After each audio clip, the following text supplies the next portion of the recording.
ñu ngi leen di nuyu di leen jaajëfal yéen ñuy suivre chaîne bi di Xalaat TV ñu leen di dalalaat ci seen njàngatu bés bi.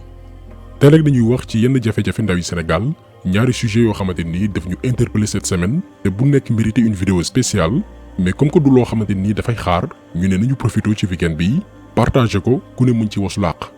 cas bi ñu njëkk a wax mooy benn jeune sénégalaise buy wuyoo ci turu Fatou Kiné Ndiaye yaakaar naa néew na ci yéen ñu tombewul ci photom moo xam Facebook déjà suñu copain Wes Show defoon na ci benn vidéo ñu ko ciy jaajëfal bu baax a baax bi ñu déggee woon kaam dañ ne nañ jéem a entrer en contact ak ay sénégalais yu nekk Maroc parce que mbiru drogue la loo ciy wax na la wóor yàlla def ñu baax ñu détails yi nekk ci dossier am daañ ko leeral naka lañ ko naxee moom ndaw si ki ko nax mooy kan dinañ publier information am yépp fii lu ñu mësul def parce que dafa daw waa ji instant yi kenn mënu ko retrouver te moom moo mën a tax ñu libéré ndaw si nga xam ni moom innocente la ci leeral moom Fatou Kiné Ndiaye métier sax ne woon GP maanaam di jël ay yóbbante dëkk ak dëkk di ko indi Sénégal loolu mësul nekk liggéeyam mbaaxam moo ko dugal ci jafe-jafe yi mu nekk tey lépp daañ ko leeral ak histoire bi fi mu tàmbalee. buñ ci noppee ñu wax itam beneen cas boo xam ni daf ñu touché même bu dee ni y a pas de sot métier amul benn liggéey bu xeebu mais dañu tombé ci benn vidéo ab ndawu Sénégal scientifique jàng ba master ci domaine boo xamante nii nee nañ mooy avenir suñu continent muy énergie renouvelable mais système enseignement bu Sénégal ak organisation suñu économie xañ ko mu expérimenter li nga xamante ni jàng na ko finalement dafa wuti charrette di daan dooleem teg na lay diplôme am lii tamit di ñu interpeller encore une fois ci njàngum Sénégal dawal charrette métier la moo gën toog defoo dara wala nekk ci lu neexul yàlla mais bu dee ni da ngay toog presque 20 ans ci banc école def primaire secondaire am bac ba dem université mujjee ci dawal charrette wala yeneen métier yoo xamante nii xalaatoo woon saa doona def ko est-ce que kon jar na ngay perdre sa temps ci banc école bu dee ni li ngay jàng doo ko appliquer plus tard question la moom la ñu waxtaanee ci deuxième partie bi def benn point ci système enseignement wu Sénégal ndax laaj na ay assises yu mag a mag war nañu xoolaat anam gi ñuy jàngee Sénégal ngir jeunes yi gën a mën a gis seen bopp.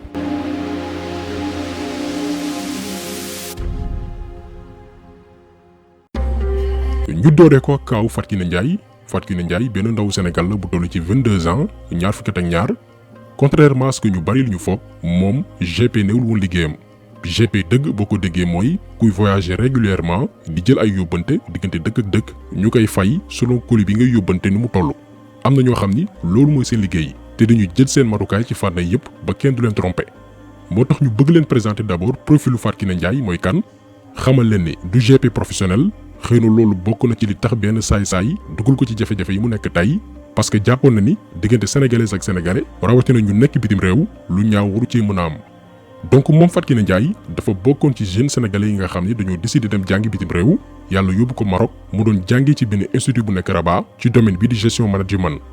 yàlla def mu jeexal njàngam suñu borom wërsëgal ko benn centre proposé ko contrat durée indéterminée benn CDI donc mu am possibilité liggéeyee foofu noonu. léegi comme que boo signé contrat ak benn këru liggéeyukaay dootoo moomati sa bopp ci liggéeyu jàmbur ngay nekk mu ne balaa muy tàmbali dafa ñëw Sénégal seet si famem passé fi vacances avant muy dellu Maroc tàmbali liggéey ci entreprise boobu proposé ko contrat lii moo taxoon Fatou Kiné Ndiaye bëggoon ñëw Sénégal donc lii dafa baax ñu leeral ko balaa ñuy avancer dafa jàng ba jeexal wut liggéey am chance benn centre proposé ko contrat kon dafa jugoon ngir daan dooleem mosul dox ci fi caaxaan. léegi bi mu war a quitter Maroc ngir ñëw Sénégal comme ni ko bépp sénégalais bu nekk bitim réew di defee immigré yi xam nañ bu baax li ñuy wax booy préparé ñëw Sénégal da ngay def statut ne say xarit ku am lu muy yóbbante réew ma wax ma ko damay dem ba sàngam ku ci am yóbbal jox la ku xam keneen itam ku bëgg am lu muy envoyé Sénégal daal di lay contacter loolu la Fatou Kiné Ndiaye defoon dafa annoncé woon ni dafay passer vacances Sénégal ci fa même ku am yóbbante na ko wax yóbbante goo xam ni sax moom doo ko fay. mais yenn frais yi nga xamante ni mënul ñàkk nga koy jox bu yegg see Sénégal contacté kii moom yóbbal bi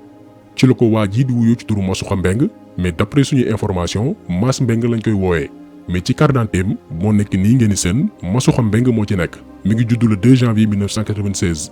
léegi moom Mass Mbeng daal di contacté Fatou Kiné Ndiaye ne ko damaa am dàll yu ma bëgg a yóbbante Sénégal Fatou Kiné Ndiaye nangul ko yóbbante bi daal di photo carte d'identité pour lu gën a wóor mais mësul imaginer lu ñaaw. parce que waa ji dàll la ko jox te moom xalaatul ni ci biir dàll yi am na lu ci mën a nekk mu daal di jël yóbbante bi yegg si aéroport Casablanca de Mohamed V ngir jël volam mais comme que aéroport yi léegi dañu am ay scanner machine yoo xamante nii buñ ci jaar lay bagages yu am lu ñuy aaye automatiquement scanner bi daf koy signaler ndekete dàll yi Mass Mbengue joxoon Fatou Kiné Ndiaye ngir mu indil ko Sénégal da ci def drogue. nii la ñu jàppee Fatou Kiné Ndiaye le 24 février 2021 bi ñu weesu toppee ko lu mu deful. actuellement xale bu jigéen bi ñu ngi ko téye Maroc di ko toppee wàllum détention ak trafic de drogue. d'après suñu information fii ak une semaine dañ koy àtte te bu ñu gisul waa ji ko yóbbante woon colis bi nga xamante ni moom xamul woon lan moo nekk ci biir dinañ ko tëj au minimum 2 ati kaso mu tëdd peine boo xamante ni moom deful yëgul tinul. mais lu tax ñuy interpeller mooy ba léegi nii d'après suñu information yi ñu jébbal police marocaine ubbiwul enquête ngir ñu retrouver Massoukha Mbengue moom mi nga xam ni génnul territoire marocain donte nag daw na fa mu dëkkoon kër ga mu nekkoon ay information mi ngi nii mi ngi judd le 2 janvier 1996 mi ngi dëkk Petit Thialé bu Thiès am na sax page Instagram moo nekk nii Mass-Mbengue 1 kii moo téye Fatou Kiné Ndiaye ba tey ca kaso ba na ko ñëpp a xàmmee ku ko mën a partager itam partager ko fépp. ñuy interpeller suñu autorité rawatina Aïssata Tall Sall bi ñu dénk wàllu bitim réew gis nañ taxawaayam ci kaawu Adji Sarr mais mi ngi soog am cas bu sérieux mi ngi nii boo xamante ni waroon ko mën a régler xale bu jigéen boo xamante ni moom dafa ni damay jàngi jéem a wut lu ma amal sama bopp dignement yàlla dimbali ko mu jàng ba noppi am possibilité liggéey mu ne balaa may tàmbali liggéey xaaral ma profité dem vacances Sénégal ci sama famille nattu bi daal di koy dal kii nag moo soxla ndimbal dëgg kii moo jar a taxaw kii moo jar a fayal ay avocat sinon daañu ko sacrifier rawatina mu nekk ci dëkku jàmbur te yaakaar na ni ñi nga xam ne jox nañ leen ay ndombal tànk ci biir réew mi ngir ñu taxaw Sénégalais yi nekk bitim réew dinañ jubli ci kawam sinon dinañ yàq dundam ci zéro.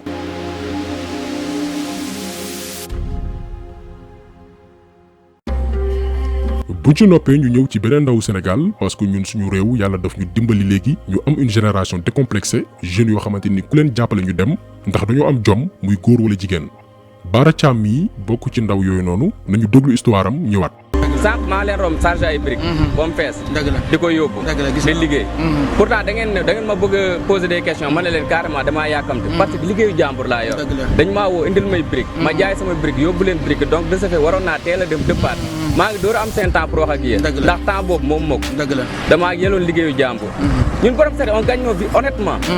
du pour rien c'est pas pour rien ñun dañuy liggéey nii parce que jànguñu wala amuñu métier wala dara man je suis diplômé. yaa ngi dégg dem naa bu master 2. bac S2 laa am université Aliou Diop de Bambey laa doon jàngee. MPC yi maths physique chimie laa doon def.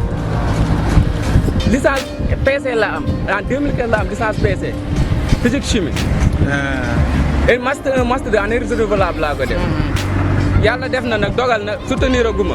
mais parce que c'est des raisons personnelles xam nga du lépp lañ mën a wax. mais xam nga ne kon yor ma sareet bi uniquement parce que damaa ñàkk jom. parce que damaa yor sa sareet parce que soutien de famille la damaa war a liggéey dama war a ñàkk. dimbale sama mag jàppale sama famille. sàcc ma fenn ma. intégralité vidéo bi mën ngeen ko retrouver ci chaîne YouTube bi di PMS TV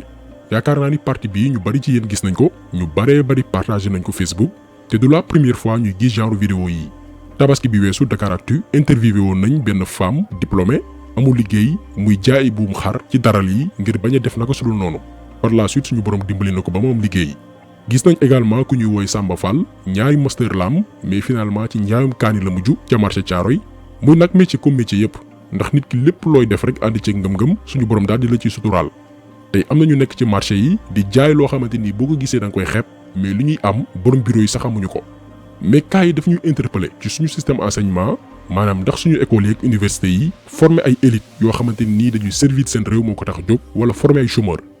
ndax bu ñu waxantee dëgg ku nekk sa rêve mooy domaine bi nga tànn di ko jàng pendant des années sacrifier sa temps ak say moyens say parents investir lu baree bari ci yow sa yéene mooy boo ci amee diplôme loolee nga jàng depuis des années moom nga exercer comme métier ki jàng par exemple mécanicien maçon plomberie menuiserie wala beneen mbir rêve am mooy mokkal métier am bay doxali fi boppam. c'est valable aussi pour ñi nekk ci école ak université ak école de formation yi. léegi nag bu fekkee ni da ngay passé lu ëpp ñaar fukki at ci école yi daanaka sa dund gépp moment boobu noonu ñenn ñi nga tollal génération wuti métier wala jugee daara di doxal seen mbiri bopp ba réaliser dara yow yaa ngi continuer di jàng ñu lay jaay benn rêve ne la jàng école égal tekki nga gëm loolu noonu dajale ay diplôme pare di taxawaalu wala mujjee ci ñetti cas yi leen limal sànq donc bu lii amee question bi mooy est-ce que jotul ñu xoolaat système enseignement bu Sénégal njàngum Sénégal est-ce que jotul ñu réformer ko xoolaat ko tëggaat ko question bi mooy est-ce que yenn jàng yu sori yi waruñ ko xoolaat maanaam teel a former jeunes yi ci ay métier balaa sax ñu yegg terminal. li tax ñu posé wu cette question mooy boo jëlee ñetti kaañ leen limal donte femme bi moom après am na ku ko embauché mais ku ci xamoon ci ñoom que ni boo yeggee fii ci njàng fii ngay mujj di nga teel a wut foo spécialisé wu balaa ngay jëm mag au moins nga am ci lu dëgërloo jàpp. dëgg la suñu réew dafa soxlay universitaire dafa soxlay docteur ci domaine wuute dafa soxla itam ay chercheur mais kañ la ñuy comprendre que ni ñëpp waruñoo dem université kañ la ñuy réformer njàngum Sénégal ba 70% yëpp nekk wàllum formation. waxoon nañ ko ci benn ci suñuy vidéo yi ñuy wax ci wàllum chômage ñu ne suñu lycée yi waratuñ yam rek ci préparer ay élèves ngir orienter leen ci ay université wala ay école de formation donte am nañ ay lycée professionnel mais bariwuñ lycée professionnel yi dafa war a bari yokku maanaam dañ lay tàggat ci ay métier ba balaa ngay pare yow sax doo am envie dem université. normalement Sénégal boo amee BFEM rek war nga am choix am plan de carrière xam ndax da nga bëgg a dem ba université wala da nga bëgg a teel a spécialisé wu ci benn domaine. gis nga lii bu ñu ko defee gëm nañ ne 90% ci élèves yi dañ naan damaa bëgg a jàngi métier. lii buñ ci boolee valoriser yenn secteurs yi maanaam yenn métiers yi nga xamante ni dañ leen xeeb ñu dooleel leen teel a jàngal jeunes yi entrepreneuriat ñoom ci seen wàllu bopp ñooy créer ay emploi seen biir ëllëgu ñuy wuti emploi mais ñoom ñooy créer ay xëy.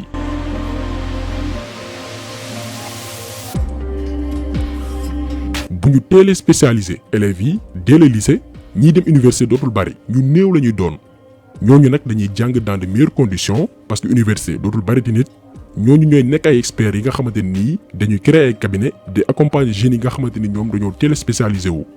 ñooñu ñooy def ay études de marché di def ay rapport di def ay enquêtes di prévoir ëllëg suñu économie yan spécialité la gën a soxla. dëkk yi développé wu yëpp modèle bii la ñu jël lu yomb la ndax moo gën a noppal état non seulement dootoo dégg coowal emploi ndax jeunes yi ci boppam ñooy créer seen bopp ay emploi di recruter ñeneen. mais aussi doon nekk chaque année di génne ay milliards di fay ay bourses yoo xamante ni yow ña ngi koy jox la majorité leer na la ni bu ñu paree seen jàng du ñu liggéey. donc lii contribution bu ndaw bu ñu bëggoon def la parce que parfois ñu bari nañu est-ce que du baax ngeen di joxe ay solution bañ a yam rek ci dénonciation ndax ñun Sénégal dañoo am ay jeunes yu neex a jàppale. bu njëkk dañ doon wax naan étudiants yi dañoo yaafus ku ci nekk boo jàngee ci bureau yi nga bëgg a liggéey mais léegi changement dafa am. ay étudiants ngay gis moo xam góor wala jigéen yuy xarmat di dem ci chantier yi di jënd ka jaay façon liggéey bu nekk léegi étudiants yi ñu ngi koy def complexé wuñu loolu jeex na du génération bii en tout cas kon ñii ku leen encadré accompagner leen financièrement di leen topp fii ak 50 ans beneen Sénégal la ñuy am jeunes yi pare nañ pour defar Sénégal ku leen dimbali la ñu bëgg kon dañ leen gën a gestu taxaw seetlu bi tey loolu woon ñu ngi leen di gërëm di leen jaajëfal di leen di daje incha allah beneen yoon ci beneen jàngat jaa ngeen jëf.